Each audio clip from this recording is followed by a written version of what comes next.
নমস্কার বন্ধুরা, আপনাদের সকলকে স্বাগত জানাই আমার চ্যানেল নবান্নের সমাহারে। আজ আবারও আপনাদের জন্য নিয়ে হাজির হয়েছি একটা নতুন স্বাদের সম্পূর্ণ নিরামিষ রান্নার রেসিপি।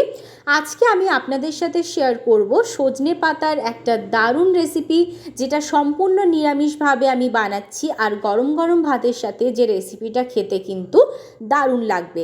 এই রেসিপিটা বানানোর জন্য বেশ কিছুটা পরিমাণ সজনে শাককে ভালো করে ধুয়ে পরিষ্কার করে নিয়েছি।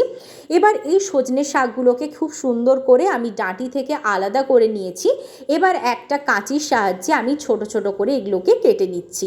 এটা না কাটলেও চলে, তবে আমি একটু কেটে নিলাম যাতে আর একটু ভালোভাবে হয়ে যায়। দেখুন, আমি প্রত্যেকটা কেটে করে নিয়ে চলে এসেছি, ছোট ছোট কুচি করে নিয়েছি। এবার এই সজনে শাকগুলোর মধ্যে আমি একটু একটু করে বেশ কিছু উপকরণ মিশিয়ে দিচ্ছি। প্রথমে এখানে দিয়ে দিচ্ছি আমি বেসনটা এখানে কিন্তু আমি ব্যবহার করলাম 2 চামচ মতো। এবার এর মধ্যে দিয়ে দিচ্ছি অল্প পরিমাণ হলুদ গুঁড়ো, দিয়ে দিচ্ছি ধনে গুঁড়ো, জিরে গুঁড়ো সেটা অল্প পরিমাণ ব্যবহার করলাম, দিয়ে দিচ্ছি স্বাদ মতো নুনটাও আমি কিন্তু এখানে পরিমাণ মতোই ব্যবহার করেছি। এবার এর মধ্যে দিয়ে দিচ্ছি কাঁচা লঙ্কার কুচি। এবার বেশ ভালো করে কিন্তু এই সমস্ত উপকরণগুলো শুকনো অবস্থায় একটু মেখে নিয়ে তারপরে জল দিয়ে একটা ব্যাটার আমি তৈরি করে নিচ্ছি। সুন্দর করে সমস্তটা মেখে নিয়ে আপনাদের দেখাবো।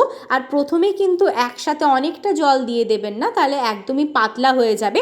আর দেখুন, খুব সুন্দর করে মেখে নিয়েছি, ঠিক এরকমভাবেই মাখা হবে।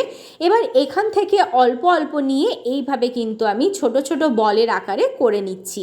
আপনারা কিন্তু বলের আকারে নাও করতে পারেন, চ্যাপটাও মতো করে নিতে পারেন, তবে এইভাবে আমি ছোট ছোট বলের আকারে করে নিচ্ছি। এক এক করে প্রত্যেকটা তৈরি করে নেব। তৈরি করে নেওয়ার পর কিন্তু এগুলোকে আমি সাইডে রেখে দিচ্ছি। এবার অপর দিকে আমি গ্যাস জ্বালিয়ে কড়াই বসিয়ে তার মধ্যে আমি দিয়ে দিচ্ছি পরিমাণ মতো সরষের তেল। যে কোনো নিরামিষ স্বাদের রান্না হোক বা আমিষ রান্না, সরষের তেলে করলে কিন্তু তার স্বাদ আরও বেশি হয়। এবার আমি তেলটা গরম হয়ে যাওয়ার পর এক এক করে সজনে পাতা দিয়ে যে বলগুলো তৈরি করে রেখেছিলাম সেগুলোকে দিয়ে দিচ্ছি গরম তেলের মধ্যে। এবার একেবারে লো টু মিডিয়াম ফ্লেমে ভালো করে উল্টে পাল্টে নিয়ে আমি এই বড়াগুলোকে ভেজে নিয়েছি। এবার এই তেলের মধ্যেই আমি দিয়ে দিলাম শুকনো লঙ্কা, এর মধ্যে দিয়ে দিলাম হাফ চামচ গোটা জিরে, আর দিয়ে দিলাম একটু কসৌরি মেথি হাতে ম্যাশ করে নিয়ে। এখানে আর আমি কিন্তু সরষের তেল ব্যবহার করিনি, যতটা বেঁচে ছিল তার মধ্যেই করছি।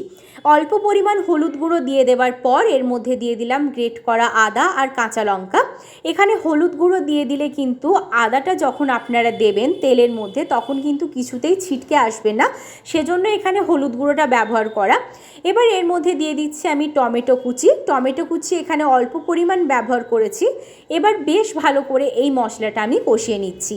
আমি কিন্তু একদমই অল্প তেলের মধ্যেই এই রেসিপিটা করছি, সেটা আপনারা বুঝতেই পারবেন। এবার এর মধ্যে অল্প একটু জল দিয়ে দিলাম, যেহেতু গুঁড়ো মশলাগুলো ব্যবহার করব সেজন্য অল্প একটু জল দিয়ে দিচ্ছি হাফ চামচ হলুদ গুঁড়ো, হাফ চামচ ধনে গুঁড়ো, হাফ চামচ জিরে গুঁড়ো, দিয়ে দিচ্ছি স্বাদ মতো নুন, আর হাফ চামচ কাশ্মীরি লাল লঙ্কার গুঁড়ো। এখানে কিন্তু বলে রাখি, কাশ্মীরি লাল লঙ্কার গুঁড়োটা শুধুমাত্র যাতে রান্নাতে একটা সুন্দর রং আসে সেজন্য ব্যবহার করেছি।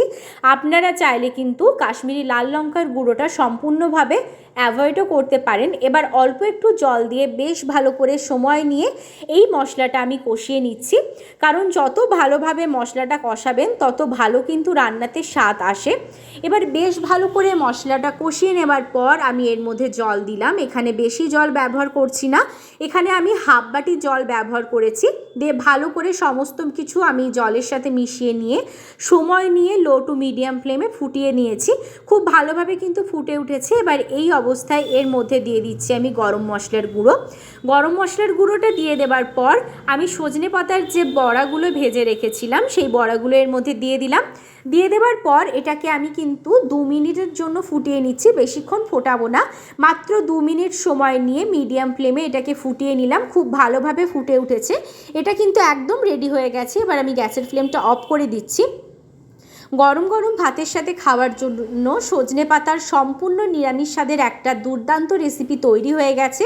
দেখতেই পাচ্ছেন কত সুন্দর দেখতে হয়েছে। ভালো লাগলে অবশ্যই বানাবেন। আবার দেখা হবে একটা নতুন স্বাদের রেসিপি নিয়ে।